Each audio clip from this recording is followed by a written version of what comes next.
Olá, meus amigos, boa tarde. Vou explicar resumidamente a questão da teoria sobre tombamento de veículos de carga.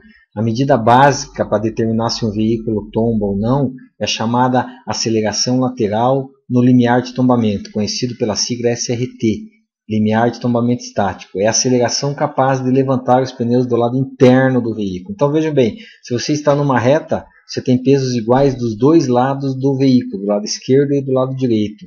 Quando você faz uma curva, passa a existir aceleração lateral, ou força centrífuga, ou força G da Fórmula 1, e começa a transferir peso do lado interno da curva para o lado externo. Se deixar zerar o peso do lado interno, o tombamento vai se iniciar. Essa aceleração lateral, essa que está aqui, chamada de AY, aceleração lateral no limiar de tombamento, capaz de zerar o peso do lado interno da curva. A partir desse momento, mais peso se transfere do lado interno para o lado externo e o tombamento passa a ser inevitável. A fórmula que a gente encontra a aceleração lateral desse momento limiar de tombamento é aceleração lateral igual a velocidade ao quadrado divididos pelo raio divididos pelo G.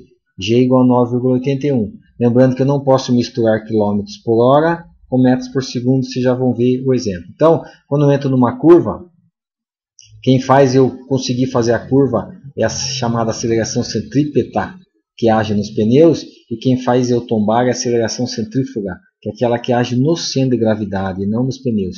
Por isso que não basta saber o peso, eu tenho que saber a velocidade, a altura do centro de gravidade e a bitola dos pneus. Todos esses fatores influenciam no limiar de tombamento.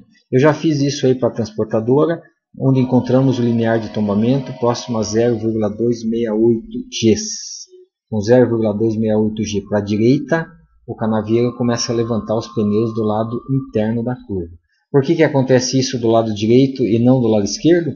Quando o pórtico está do lado direito, a carga toda, a caixa de carga está deslocada para o lado direito, e ainda em alguns casos eu tenho o agravante da carga estar mais alta de um lado, que provoca ainda mais a redução da estabilidade dele. Então, a pista já é um pouquinho inclinada para a direita. Se eu tenho o pórtico do lado esquerdo, a caixa deslocada para o lado direito, ajuda ainda mais a reduzir a estabilidade para o lado direito. Por isso, no estudo que nós fizemos para a transportadora, nós encontramos que, sem considerar a excentricidade, o limiar de tombamento seria 0,295 ou 0,3. Quando a gente considera a excentricidade da carga para o lado direito, mais a inclinação da via, nós temos uma redução para 0,268. Vamos aplicar agora essa equação para vocês verem como não é possível tombar esse conjunto se a pista for plana a 10 km por hora. Vejam lá, então, o raio, eu posso considerar um raio normal para um rodotrem, determinado pelo DENIT, 15,36. Posso considerar a condição extrema, esterçamento máximo instantâneo do veículo, fazer uma curva com raio de 7 metros. Velocidade registrada no tacógrafo, 10 km por hora. O G é 9,81 metros por segundo ao quadrado. Basta eu converter a velocidade em metros, lembrando disso. Então vamos lá, ó. Desta equação que está aqui na direita, velocidade 10 divididos por 3,6 ao quadrado, divididos pelo raio padrão de um rodotrem 15,36, divididos por 9,81. Eu tenho 2,78 ao quadrado, divididos por 15,36 de 9,81.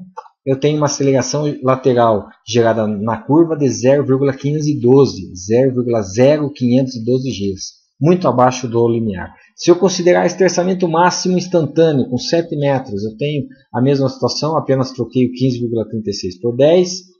10 divididos por 3,36 dá 2,78 ao quadrado, divididos por 7 divididos por 9,81. Eu tenho 0,1124 G, muito longe do meu 0,268. Então, eu posso afirmar com absoluta tranquilidade que uma velocidade de 10 km por hora no veículo, mesmo com o peso sobrepeso utilizado, mesmo com a excentricidade da caixa, não levaria o veículo ao tombamento, que eu preciso de 0,268 e eu só consigo, na melhor ou na pior das hipóteses, 0,11. Ou seja, algum outro fator adicional participou desse tombamento, necessariamente inclinação da via. Para um raio de rodotrem agora, qual velocidade eu tombaria para o raio de 15,36 e o raio máximo de esterçamento de 7 metros? A aceleração lateral no limiar é 0,268, neste caso considerando pista plana, OG 9,81. Lembrando de converter a velocidade para km por hora, eu tenho que neste caso agora multiplicar por 3,6, eu tenho assim, ó, pego essa equação, passo o raio para cá e o g para cá. Eu tenho que a velocidade máxima é a raiz quadrada da aceleração no limiar de tombamento, vezes o raio, vezes o g. No caso do 15,36, 0,268, aceleração capaz de tombar esse veículo, vezes 15,36, divididos por 9 vezes 9,81. Eu tenho neste caso 6,35 metros por segundo, multiplico por 3,6, eu tenho 22 km por hora. No estressamento máximo, 0,268 vezes 7 metros de raio, vezes 9,81, eu tenho 4,29 metros por segundo, multiplico por 3,6, eu tenho 15 km por hora. Ou seja, pista plana, na pior das hipóteses, eu só tombaria com 15 km por hora, e jamais com 10 km por hora. Respondendo às suas perguntas, com a velocidade de 10 km por hora com o peso máximo admitido em curvas de 90 graus, não é possível determinar porque depende do veículo, da velocidade e do raio que se fizer a curva, tá certo? Por isso que o que importa é a relação aceleração lateral, limiar de tombamento, velocidade e raio da curva. Com isso dá para saber se a velocidade foi fundamental para o tombamento ou não. Seria possível uma apresentação da memória de cálculo sobre o limite de carga tolerável? Foi isso que eu fiz agora há pouco. Ok? O memorial está no relatório, está definido como limiar de tombamento teórico 0,268. Espero ter esclarecido a sua dúvida. Qualquer problema nos avise.